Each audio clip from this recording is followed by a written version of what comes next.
listeners. Welcome to Plano's Political Pitbull podcast. I am Esther. And I'm Ruth. And today we have a packed show for you. But first, our sponsor is Southwest Pain Management. Southwest Pain Management takes care of most chronic pain without pain pills. Their goal is to get you back to doing the things that you love. They are also the world's leading long COVID experts. Dr. Roisman sees people from all over the world to treat their long COVID. Southwest Pain Management is in Plano. Please go to their website, reliefbeginshere.com. That's reliefbeginshere.com to see all that they do. So first, we are going to leave Plano, and we are going to go to New York City today because we are going to talk about the mayor elections for New York City, specifically their primary election that has sent shockwaves through the nation and is just all the talk in the media. A self-described democratic socialist named Zoran Mamdani won the Democratic primary. Not only is he a socialist, he is also an anti-Semite. Now, I have done some research and I have found out some very disturbing things about Mr. Mamdani. Ooh. So, drama. Yes. He portrays himself as a commoner or a common man who struggles or has struggled. But he is anything but common. Isn't that what they all do? They all pretend to be, I'm one of you, but they're not. Yep. That is what most of them do. So, he was born in Uganda to a prominent Indian family. Dad was a prominent academic and Mom was a big filmmaker. The family moved to Cape Town, South Africa, and then when Zoran was 7, they moved to New York City. Dad went to work at the very prestigious Columbia University, and Zoran attended an elite private elementary school where the tuition is $66,000 a year. Whew. That's like college tuition, and this is elementary school. He goes on and he graduates from the Bronx High School of Science. Now, this is a special elite public school in New York, and basically you got to qualify to get in. For college, he goes on to a fancy schmancy liberal arts college called Bowdoin College in Maine. That costs as much as a house per year. He majored in African studies.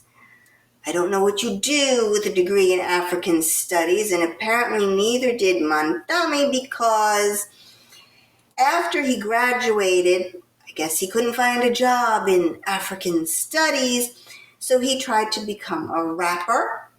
Maybe you could work in maybe it's for research or museums, or I'm not sure. Or teaching African studies.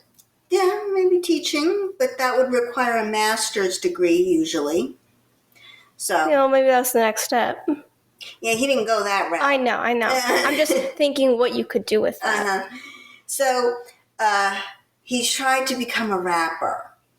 Failed miserably at that. Clearly. And he worked for a foreclosure prevention counseling firm. Then went on to do some community organizing. In 2020, Zoran decides to run for New York State Assembly because clearly what he was trying to do was going nowhere. So he thought he'd throw his hat into the political ring. And he was backed by the New York Socialists of America. And he won. So while in the state assembly, a fellow state assemblyman said in an article that Zoran spent most of his time trying to make viral videos.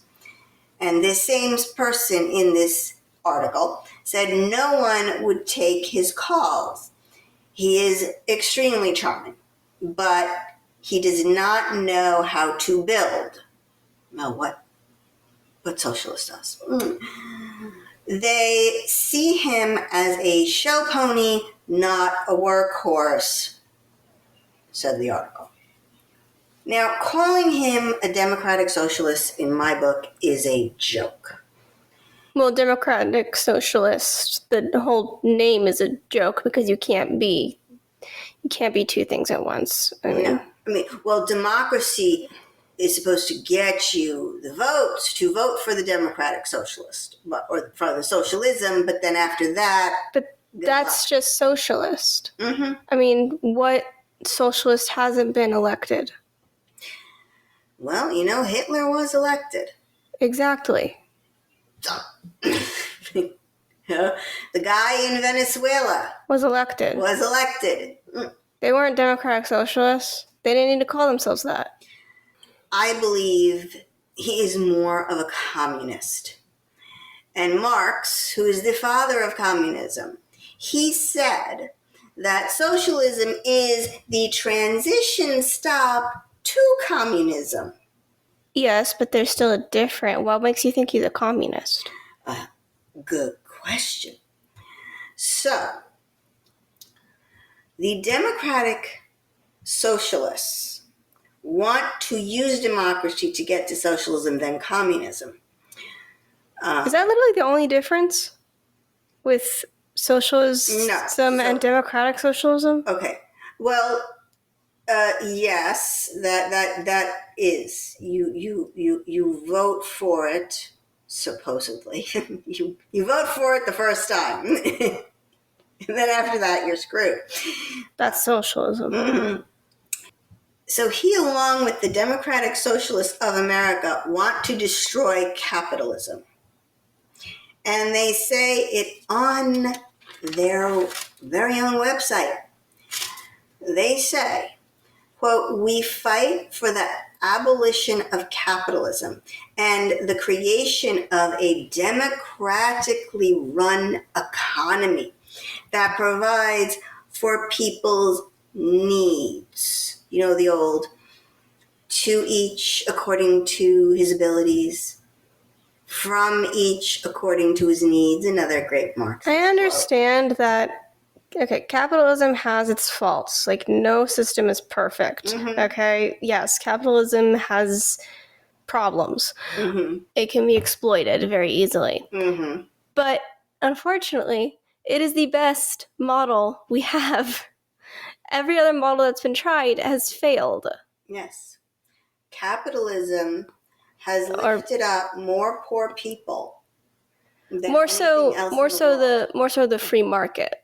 Yes. Well, which is supported by capitalism. Exactly. The communism has killed over 100 million people. Well, socialism, to be more specific, the people in charge, yes, the people who tend to be in charge have. Yes, but that's what it was led to every single time. I know. Whereas socialism actually is starving people today. Because for some reason, these systems attract dictators and evil men. And I don't know why. So, the only way it could ever work is if you had someone like Jesus to lead. That's the only way that's the only way communism or socialism would ever work. No. So that's not the only problem. Yes, it attracts dictators and ruthless human beings who want power. Because communism is, and even socialism is, a centralized power for a select few people. And then power corrupts, and yeah. Right. So, yeah, it tends to, Attract evil people. But in Mao's China, the reason why so many people starved wasn't because he decided he wanted to kill millions of his people. Communism took away the farmland and said, we know how to grow rice, and this is how you're going to do it. And it failed miserably, and people starved. And instead of learning from that, he doubled down. And interesting enough, China is still communist, right? Mm-hmm. But they're not completely. They have free market zones, and that's how they sustain their economy. Eventually, they even learned. One guy who came in years later after Mao realized that this is not working. But it was reported that the farmers were sort of not exactly going along with the rules, and they were doing capitalism behind the government's back. And when it was reported to him, he said, well, I think the quote was, what does it matter how a cat catches mice, as long as he catches mice? So they were growing food. They were growing lots of food. And he realized that was working. And yes, eventually they created these free market zones because even they realized the communism wasn't working. So not even China is fully communist in that it does not allow for private property. And when we talk about these things, we are talking about them from an economic standpoint. There's a problem with China because the other problem is they're watching everybody. There's also this... You have the social problems. So there's a social problem. But we're just going to talk about it from an economic standpoint. So, on Meet the Press, Zohar Mamdani said, quote, I don't think we should have billionaires because it is too much money at the same time of such inequality. And what we need is equality across our country. This is right out of the Marxist playbook here. We need everybody to be equal on a monetary basis. When has that ever worked? Never, because you cannot make everybody rich. And he is even saying we should not have billionaires. Now, sorry, who is giving you jobs? All this accomplishes is nobody becomes rich. It just becomes everybody becomes poor. Exactly. Time and time again. Exactly. It benefits no one. Except for the very few in power. Yes. Like the dictator who eventually comes along. Every time. It is amazing how we never learn from history. Oh, I am constantly amazed how dumb people are and how humans just don't learn. Mm-hmm. Mm-hmm. So he wants to take away money from billionaires and redistribute it to others. And in a Jacobson article, which is a media company, he said, we are in our elected offices to redistribute whatever capital we can. And as mayor, he wants a very long list of freebies. Free buses, free childcare, rent freezes, government-owned grocery stores, because they worked so well in the USSR. And they're working so well in Venezuela, where people are 20 pounds lighter now and starving. But Venezuela has that 50s charm. I'm sorry, I'm thinking about the Kardashian That's thing. Cuba. Oh, I thought that was cute. Oh, I got confused. That's Cuba. I got it mixed up. So Same principle. yes. different country. I was thinking of a reference and I got confused. Right. Yeah, there's a reason why Cuba looks like it did in the 1950s to this day. Because nothing got built after. He wants to replace the police with social workers to handle urban violence. Yes. Person goes to school. They go to graduate school. They got their master's degree in social work. And they're going to be able to handle urban violence. Sure. That's a leap. Yeah. No. So to pay for his $10 billion wish list, he wants to tax the rich and corporations, even if they are not headquartered in New York City. He said this on the Breakfast Club. He said he wants to tax them for just doing business in New York City. So even if the headquarters moved to Florida, and he kind of said that. He said, oh, well, people say, oh, they'll just move to Florida. But if they do business in New York City, if they sell a product in New York City, he will tax them at the in-resident business rate.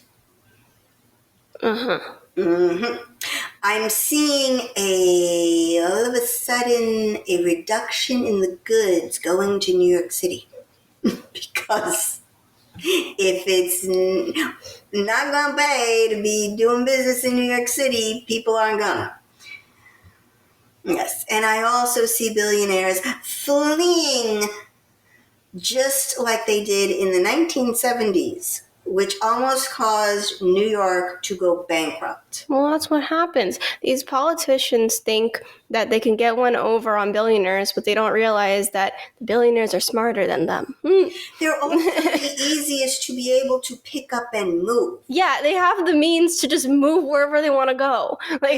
Normally, they usually have other houses in other places. It's the people who can't move that suffer. Exactly. So they can just say, I'll go and I'll live in my Florida house and make that my main residence.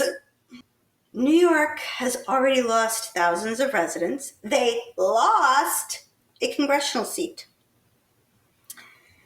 Even Governor Cuomo, when he was governor, learned that this doesn't work. Okay?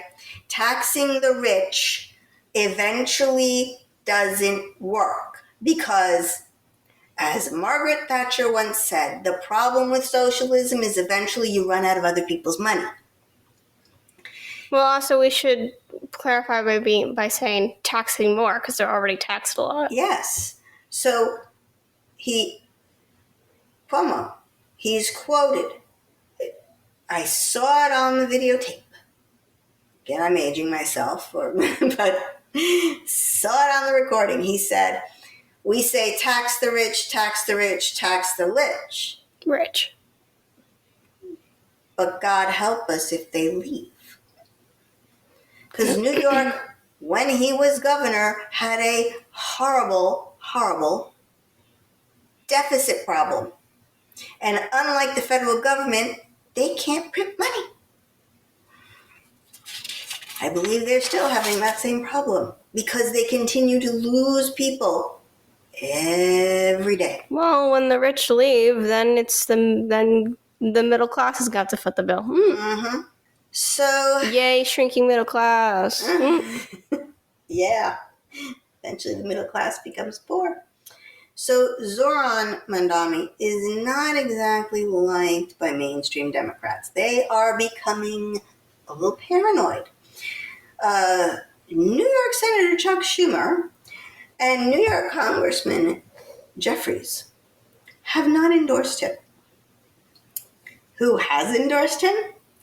AOC and Bernie Sanders. Of course. Bernie Sanders is a Democratic Socialist, and this guy is claiming to be a Democratic Socialist. Yeah. So the thing that amazes me is that Bernie Sanders, when he runs for anything other than the senator of Vermont, he switches to the Democrat Party. Mamdani didn't run as a Democratic Socialist. He ran under the Democrat Party. Democrats, why are you letting these people into your party? I think there's like a workaround because they use that Democrat label, I think, to be able to worm in their socialist. I think what they really are is socialists, but they use that Democratic title to kind of worm their way into the Democrat Party. Yeah. That's my crackpot theory. They also use it to appeal to people who agree and believe in democracy. Maybe, yeah. Mamdani actually looks to Sanders as a role model and one who inspired him become a socialist. Makes sense. Yes. He is a product of the Bernie movement. But calling him a socialist is being too kind. As I said, I believe he is a communist. And I have his own words to prove it. So in a video from the Gavel Institute, which is a left-wing think tank, they made a video in January 2021 with Mamdani. And Mamdani says he wants government to buy up housing and convert it to community ownership, which basically means government ownership. That's full-on communism. Exactly. That is full-on communism because now we're not owning the means of production. We are actually now owning private property. The government is owning private property. He wants, he went on to say he wants to end subsidies for luxury housing. Okay, something that I can agree with him on. One thing, that would be it. Subsidies. You know, on this show we have talked about that basically subsidies is another word for economic development, okay? And the TIF zones and the TER zones and this subsidy and that grant and this giving money, he wants to end those. Where we disagree is he doesn't just want to say, go and go forth and be free and fail or succeed on your own. No. He wants the government to buy up the housing or buy up land and build social housing. He wants to turn New York into a giant kibbutz. Yes. That is the only place where socialism or communism works. Well, it's small. On a small scale. It's small and it's voluntary. Exactly. It's voluntary. If you don't hold up your weight, you are forced to leave. And interestingly, Bernie Sanders went and stayed at a kibbutz for a time. And then he got kicked out. Exactly. Because he wouldn't do his job. I think it was he didn't want to fork over his money. Because in a kibbutz, you can't, if you don't work in the kibbutz and you work outside, because you can't do that, you have to give whatever your earnings is to the kibbutz. You can't have your own money. Right. So yes, there are some that let you work outside, and then you fork over a part of your money to the community. I think they let you have some spending money. You can go and buy, close. Well, you take it from the community pool. Mm-hmm. I think every kibbutz is different. It is. So I think the kibbutz that Sanders was in, you had to work at something in the kibbutz. A lot of times what they do is these kibbutzes, they grow crops. One kibbutz that you went to grew carrots, right? No, they were. You're thinking of something else. Potatoes? It wasn't a farming produce. Well, they did do some of that, but it was mainly they had like cattle and animals. Oh, okay. Okay. More of like a ranch kind of style. Ruth spent time in Israel with her 8th grade class on an 8th grade Israeli trip. Well, fine. Anyway, in this kibbutz, you had to work in the kibbutz. You were assigned a job. And he didn't do his job, so they kicked Sanders out. Because there was no job for, philosophical pontificating. No, he probably didn't want to do it. Might have been like a hard labor type of thing, and he didn't want to do that. Right. But that is the only time these communes work on a small scale. And you can leave if you don't want to hold up your end of the deal. Or you don't want to live that way. Or you don't want to live that way. You want to, like, let's say you want to own your own house. Okay, you don't have to go to a kibbutz. Mm-hmm. Exactly. So, yeah, wants New York City to become a huge commune. Before, however, the government takes over the private property, Mamdani wants rent freezes. Rent is so expensive in New York. It's ludicrous. To buy anything, you need $800,000 just for a studio. 400 square feet. It's absurd. So his bright idea is he wants a rent freeze. Well, that will not do anything to help the housing issue that New York City has. Because it doesn't tackle the root of the problem. They never attack the root of the problem because it's too abstract, it's too big to solve. No, they never do. That's just putting a Band-Aid, and also that Band-Aid will do nothing. It'll actually make things worse. Actually, according to the New York Post, thousands of rent-controlled units are going unleased and sitting empty because in New York City law doesn't allow the owners of these rent-controlled apartments to raise the rents enough to pay for the improvements that these units need. If they don't make the improvements, they can't lease the apartment. So we're stuck in limbo. And these are sitting empty, and you know that there are people who would rent those apartments and need to rent those apartments, and they would pay full price. They don't need the rent control. But this is what rent control does. It makes housing scarcer. It does not grow housing. As for the government-owned grocery store, New York's prices on food is very high. Their prices for everything is high, but food is very high. And a government-owned grocery store is not going to lower the prices. And one reason for the high prices in New York City compared to the rest of the nation is the $16.50 an hour minimum wage they have. And guess what? Mamdani wants to raise that minimum wage to $30 an hour. That's more than I make. And I have a degree. Yeah.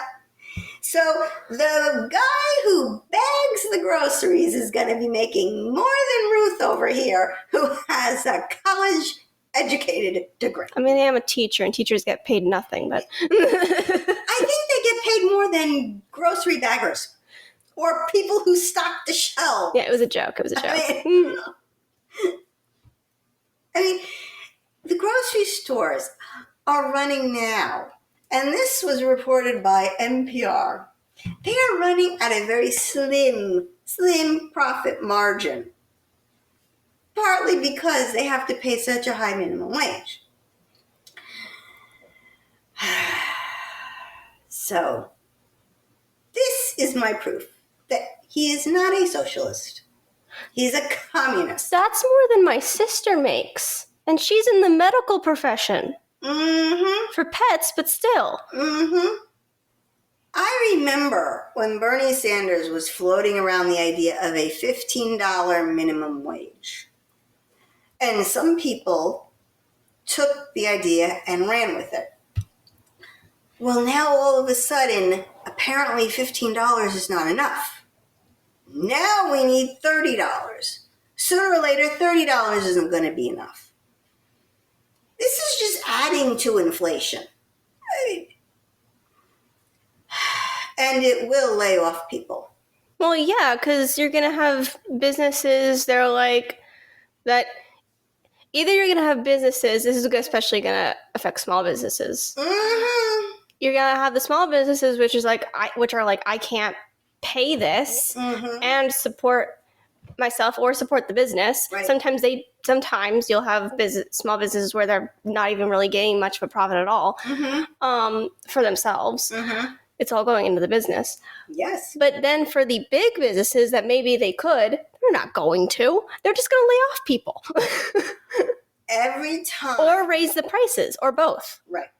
Every time there is a minimum wage increase, every time, this is historically documented, the first thing that happens is layoffs because the business cannot afford to pay their workers. Or even if they could, they're not going to. So the first thing that happens is you have layoffs. So now you have less people doing the job, and that puts more strain on the workers who were lucky enough not to be laid off. The second thing that happens is prices go up. And then nobody benefits. Mm-hmm. In, I believe it was Washington State in Seattle, they made the $15 minimum wage. The third thing that happened in Seattle was people went and asked their employer to cut their hours. And their employer was like, "Why do you want me to cut your hours?" And they said, "We're making too much money now. We don't qualify for Medicaid." Oh! And we're losing our basically they're going to lose their medical insurance. Yeah, it might have been like they were making too much for Medicaid, but they couldn't exactly afford their own insurance. Right. And the business can't afford to give them insurance. So, yeah, people were asking for their hours to be cut so they wouldn't make over the threshold. It was ridiculous. So, they've done this multiple times. It's always a higher. Mm-hmm. They keep raising it higher and higher. And every time the same thing happens. It's again where I'm so fascinated by how humans just do not learn. We don't learn. Mm-hmm. It fascinates me beyond comprehension. Yeah. Because this is not even, I remember this. Mm-hmm. I'm not that old. Mm-hmm. Yeah. And I can remember the last time they raised the minimum wage and what happened after. Twice, I think they've done this. Mm-hmm. And it always leads to the same, it's a pattern. Yeah. It's always the same pattern. But they're just like, let's try it again. Not doing anything different. It doesn't change anything. I I don't know what it is that they can't, why they're so stubborn. Like, people still can't afford things because the prices go up. Mm-hmm. Like, Yep. it doesn't change the reality No, it doesn't. of these people's lives. Not at all. Yet they keep trying. So, on to the more disturbing part. Mamdani is a raging anti-Semite. Now, again, have the evidence to prove it. So he is a co-founder of the college group Students for Justice in Palestine. Doesn't that sound such a nice group? No, it's not. Because that group, if they sound familiar to you, is the group that organized the anti-Israel protests, harassment of Jews, and encampments on college campuses across the U.S. right after October 7th. Something I don't get Mm-hmm.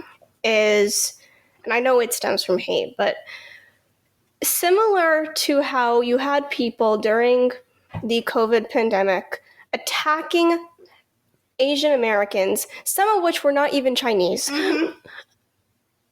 because they blamed China. Mm-hmm. But these people had nothing to do with it. Why are you attacking Americans? Mm-hmm. They have nothing to do with what another country is doing. Okay. Same thing here. Okay, you don't like Israel. You don't agree with what they're doing. Why are you attacking Americans? We have no control over Israel. Zero, zip, none, nada. Yes, we are Jewish, but we live in America. We are Americans. We do not control Netanyahu. I do not have his phone number. Okay? I think Israelis barely control him. Exactly. The other thing he did on X, right after October 7th, 2023,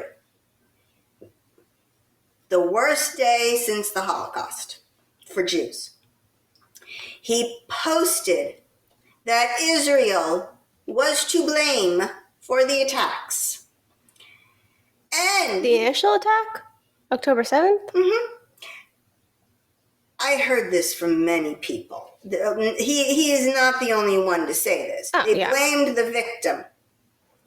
Well, it's Israel's own fault. He also said, quote, peace can only begin by ending the occupation and dismantling apartheid. Oh, not that one. Not that argument again. Okay. We have gone through Israel's history on this show. This is a total fabrication. It's a lot more complicated. Israel is not an occupier. They are not a colonizer. Jews have always been there. Yes. Always. Jews have always lived in Israel, even during the exile. There were still Jews there. Not as many as before, but were still there. Exactly. They lived side by side with the Arabs. And that caused some tension. Under England. And that's where after the destruction of the Ottoman Empire. And that's actually where the Palestine name comes from. It comes from the UK when they bought it. Mm-hmm. So, a little history, very brief. The Ottoman Empire is ruined, okay?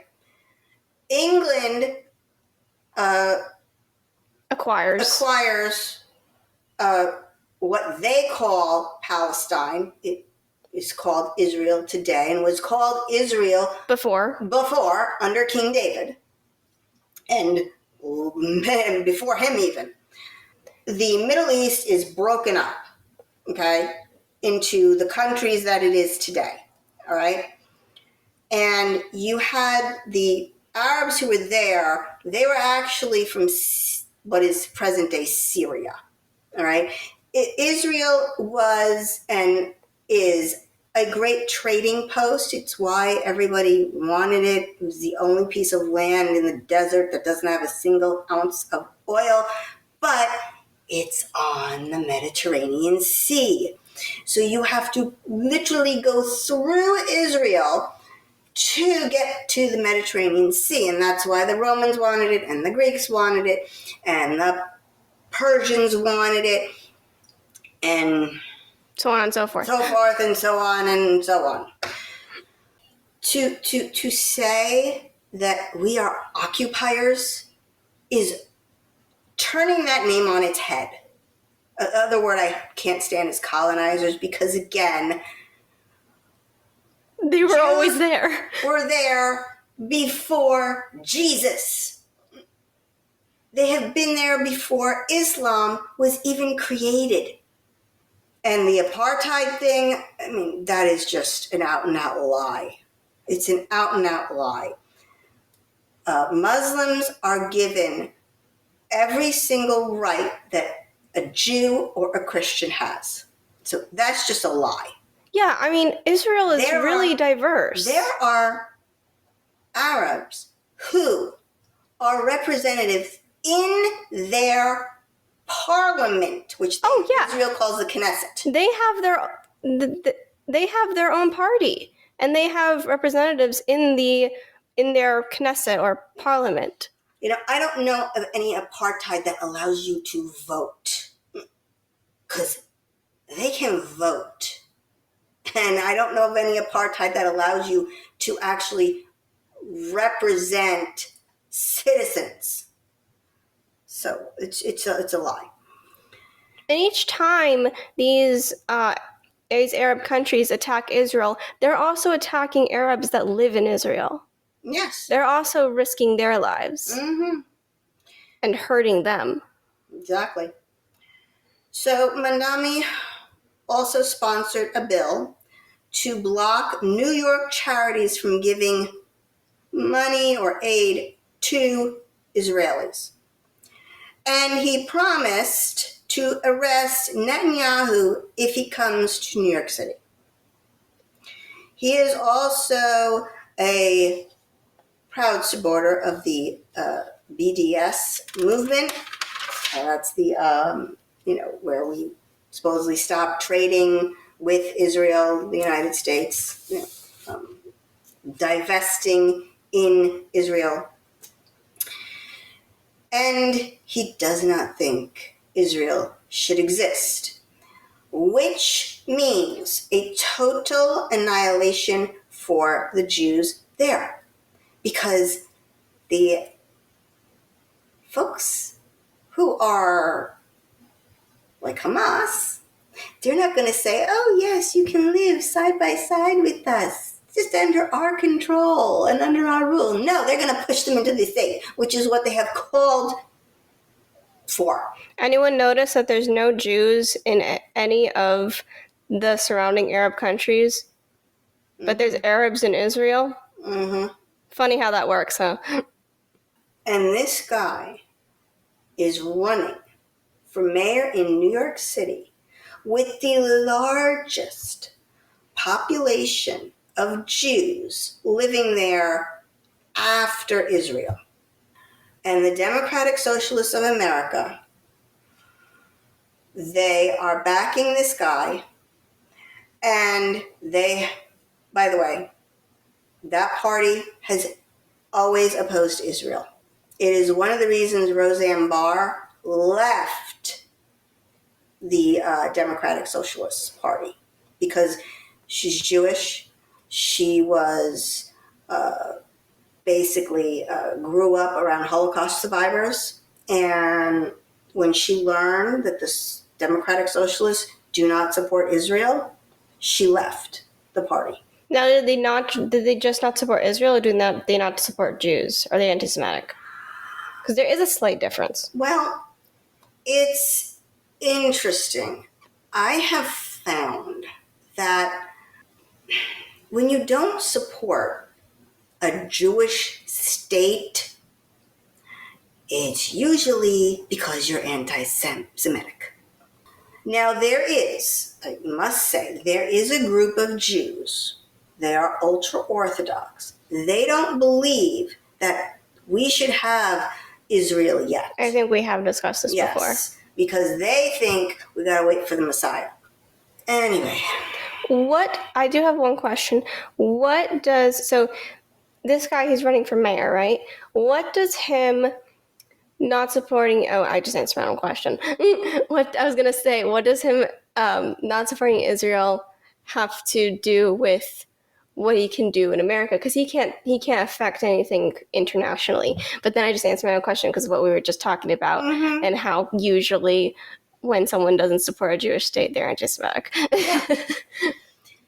Because the problem is, there is literally no place for them to go. The whole reason we have present-day Israel is because when the Jews were fleeing Europe, nobody would take them. They had nowhere to go. Exactly. They could not go anywhere. The United States stopped taking them. Nobody would take them in mass. And they decided the safest place for them to be was in their homeland. Yeah, the whole reason the whole Zionist movement happened is because they were tired of getting pushed around everywhere and not really having a place to call home because of constantly being persecuted. And they were like, enough is enough. We need to have Israel back. Mm-hmm. Yes. We need to have our own Jewish state. Yeah, where we can live without anti-Semitism. I was going to say where we can be safe. Yeah, and be safe. Exactly. Not that they're really all that safe, but... As I said, he is backed by his party, the Democratic Socialists of America, in a big way. And that party is growing. In 2016, when the Bernie movement first started, that party had 7,000 members. It now has over 55,000 nationwide. Just for a reference, that is very close to the amount of members the National Republican women have. The Democratic Socialists of America have 180 local branches, some right here in Texas. They already have a stronghold in Astoria, Queens, New York, where according to Harvard Political Review, Astoria has elected a socialist at every level of government, from state assembly, city council, U.S. Congress. Okay, I believe AOC is their congressperson.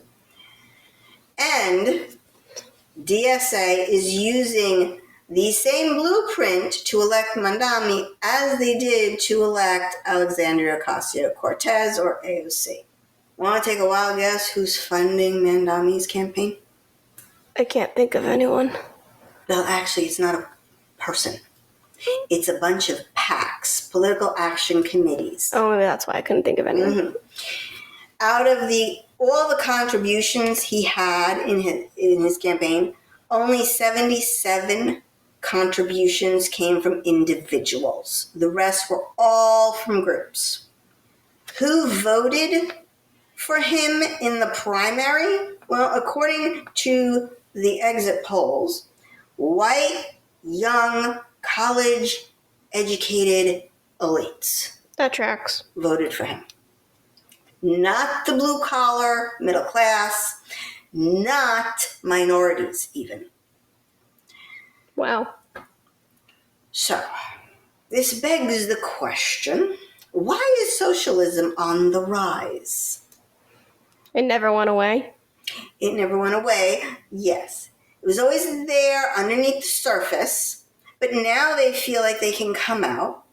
And we have failed to educate your generation about the horrors and the terrible history of communism, the Cold War, the USSR.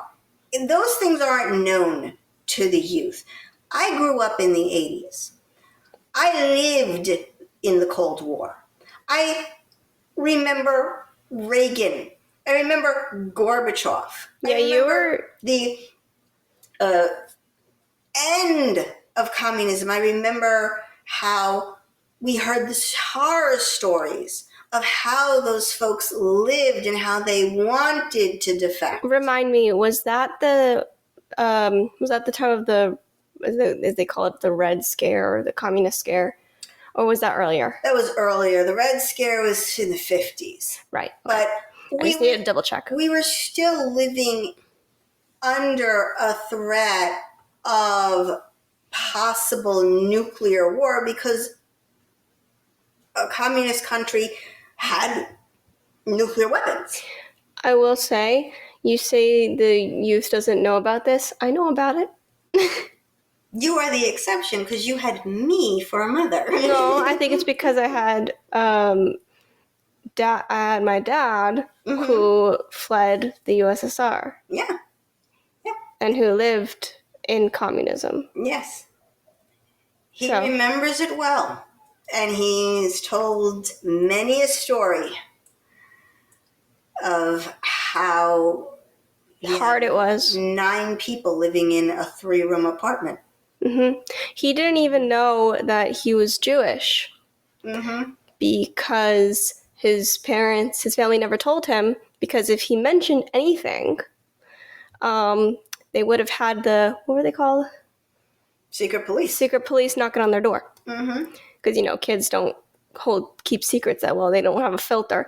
And they would constantly monitor the kids and everything that they said, and teachers would have to report. Yeah. If you notice, Hitler, socialist. I know. Everyone goes, wait, he's fascist. No, he wasn't. He was socialist. He just had fascist tendencies. Hated Jews. Communists hated Jews. In the USSR, on your passport or on any of your birth certificates or paperwork, they had what's called the 5th line. So you had your name, your date of birth, where you were born, okay? And your nationality. The 5th line was Jewish. Well, wasn't that was nationality, right? And they considered Jewish as a nationality. You weren't Russian, you were Jewish. Yeah. You were, exactly.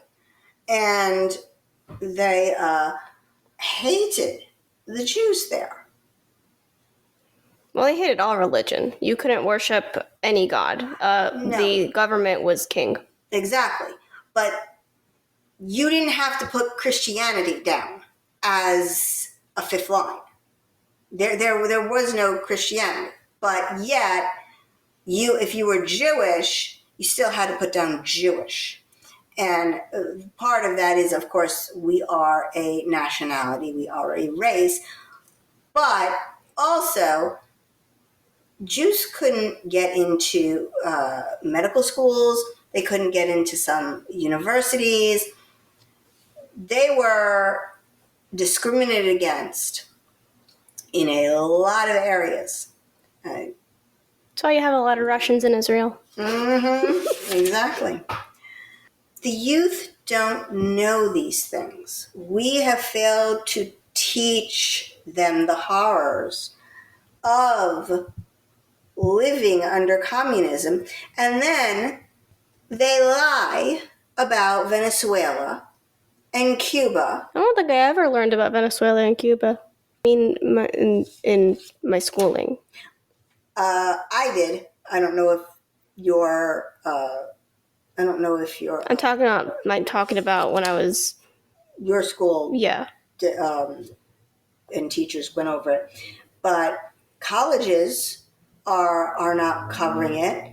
High schools aren't covering it. Yeah, that's what I mean. Sean Penn, he goes to Venezuela and touts how wonderful Hugo Chavez is. Yeah, they do that on purpose. They show you they show Americans the best of the best, and they don't really show how the people are living. Mm-hmm. And then you have colleges praise Marxism, which is the basis of communism, which is the basis of socialism. And you have young people just eating this up. Also, well, on paper, communism and socialism sounds very nice, but it doesn't work. Yeah. And then when you say it doesn't work, the usual response is, oh, well, it wasn't done right. Or it's the America's fault. That's the latest thing I've heard about Venezuela. Well, it's our fault. It's America's fault because we are not helping them. Well, I'm sorry, when you take over your industry, and specifically your oil industry that is heavily invested in the oil industry, and then the cost of oil drops like a rock, interest rates go up, hyperinflation ensues. Oh my goodness, how is this our fault? or you get that, oh, it wasn't communism's fault or it wasn't socialism's fault. It was the dictator. Well, who do you think brought communism or socialism to that country? It was the dictator. Mm-hmm. And like we said before, it tends to draw these people, it tends to attract these types of people. Yeah. And the guy who's there now, Maduro, he's just as bad as Chavez was. And Chavez did everything he said he was going to do. And here's the results. So the other problem is young people are angry. So they come out of these fancy schools loaded with debt. They can't find jobs in the useless field of study that they took. Also, companies are not hiring young folks. Well, don't tend to. Yeah. Saying that they are entitled. They don't want to work. Yeah, I've been told many times that I'm very mature for my age. Mm. And I'm like, really? It's been a problem. Mr. Wonderful from Shark Tank, he said he doesn't want to hire anybody under 40. Under 45. Mm-hmm. He's like, he's done. He's done with the millennials. He's done with the Gen Zers. This is the first time I've ever seen discrimination against young people. Usually it's the reverse. As you get older, it's usually harder to find jobs. Because people are like, oh, you're getting close to retirement age. I'm going to lose you. Mm-mm. No, they don't want to hire the young people anymore. They also don't want to hire young people from Ivy League schools. Companies are saying that these folks coming out of these Ivy League schools, they're incompetent. That's the news that's interesting, because it used to be that the Ivy League school was like, oh, that's how you get the good jobs. Everyone wants the people from the Ivy League school. No, they're not what they once were. They're not rigorous anymore. Silicon Valley, this is from Silicon Valley. Silicon Valley is having a huge problem with this. They're getting applicants from all of these elite Ivy League schools, and they're like, these people don't know how to think. They don't know how to compute. They don't know how to work. Well, I've said multiple times, I am so glad to be out of college. Mm-hmm. The college didn't really do anything for me. I don't feel like it really taught me much. I have had more value in learning in doing. Mm-hmm. the work than I ever was in the classroom. That tends to be the case in a lot of things. Like, I went into student teaching practically, I didn't really know what I was doing. Mm-hmm. That's where I started actually learning how to do this. Years ago, there used to be things called apprenticeships, like student teaching, but this was in all fields. That's what you need. You need to have apprenticeships in all fields, like with doctors having residency or teachers having student teaching. It should be in all fields because being in a classroom is vastly different, and talking about it and being theoretical is so vastly different than actually doing it. Yeah.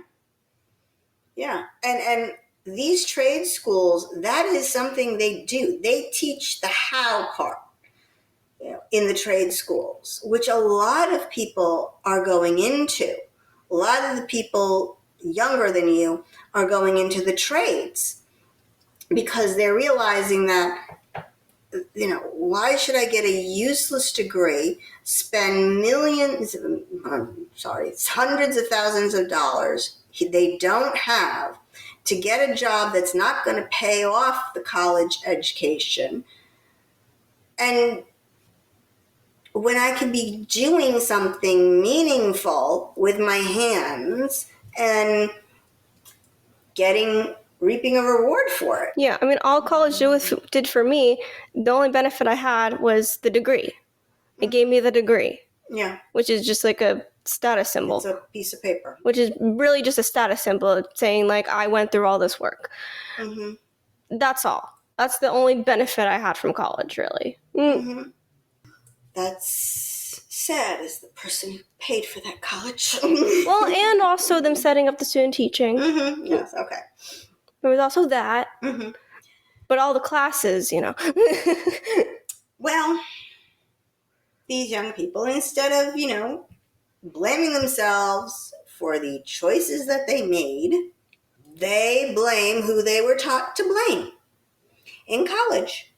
The system, capitalism, and someone is always keeping them down. That's the victim mentality. Mm-hmm. We have a big problem, and this is also in older generations. It's just more prevalent with younger because you're struggling to get on your feet. Mm-hmm. So it's a lot. So you're struggling a lot more.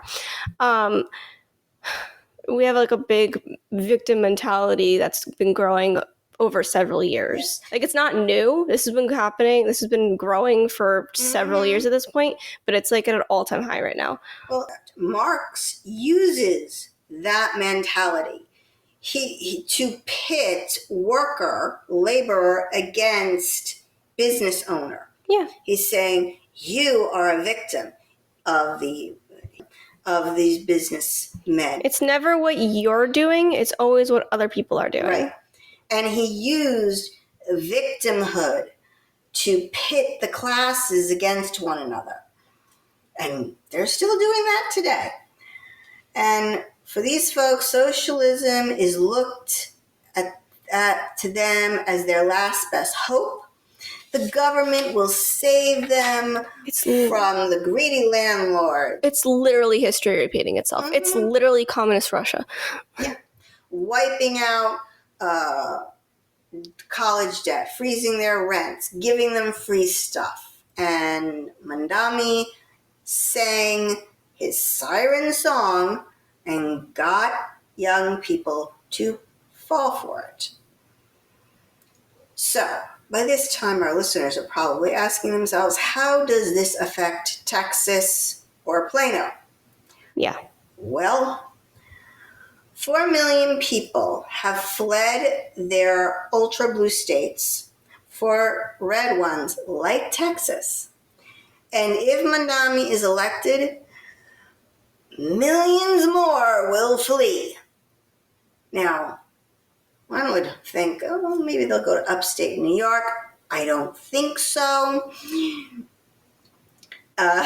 So they're going to come here to Texas, and they'll go to Florida, they'll go to North Carolina, and They're not going to go to the small towns in West Texas that could really use the population. No, because they're used to the big city.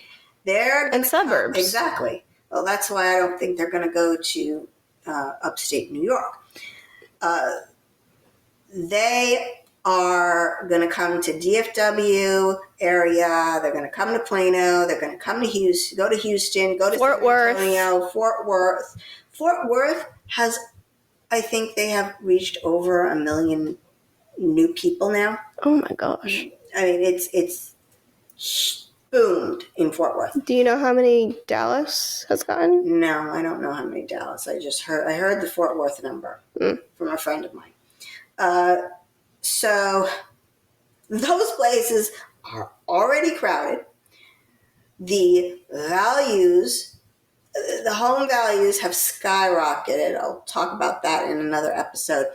And frankly, I know the legislature has worked on this, but right now we do not have enough electricity or water to handle the influx. Oh yeah, no.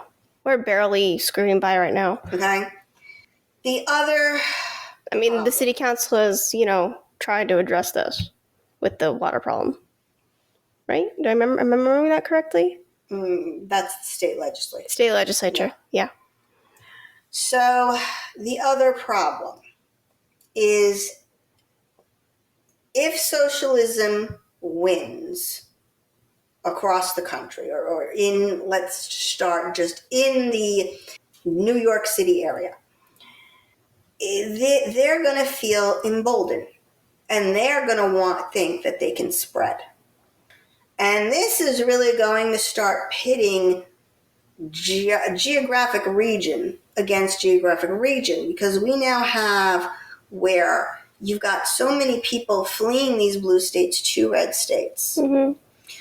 And they are Republicans that are coming. I don't know if they're all Republicans. I guess is good for... They've done studies on this, and the majority of them are Republicans. That's not all, that's just majority. Yes. So for the Republicans, that's a good thing. They'll like that. But again... We don't have the capacity. we just, But they're going to think that they can try that in other places. And then if that works there, more people are going to come. The other problem is if Mamdani wins, anti-Semitism. And that is already spreading here. And we are already more over or longer than usual. So I'm going to leave that here. I'm going to save that for next week, because the anti-Semitism is in our own Plano schools. And we were going to do another episode on that topic next week. Yeah, I guess we'll start with that. Yes, we will start with that, because we're long today. But we did take last week off. We took the 4th of July off. Up next, we have our very important dog. Gemma, still up for adoption. Come on, guys. Is a friendly dog who is about 3 years of age. She is a very sweet and playful dog. Gemma will make a great companion for you. She was never claimed by her owner and wants a new home. Gemma is an affectionate dog. She is at the Plano Animal Shelter. If you know somebody, if you want a dog, or you know somebody that wants a dog, tell them about Gemma. Mm-hmm. And tell them about our website, planospoliticalpitbull.com. And Gemma's picture is right up there, and you can click on the box, Pit Bulls for Adoption, and that will take you right to Gemma's own page. The sweet little puppy. Mm-hmm. Well, she's not a puppy, but... And you can read all about her. Please remember to like, share, and subscribe. Subscribe. We hope you do have subscribed. That is all we have time for today. Until next time, this is Esther. And this is Ruth. For Plano's Political Pitbull, signing off.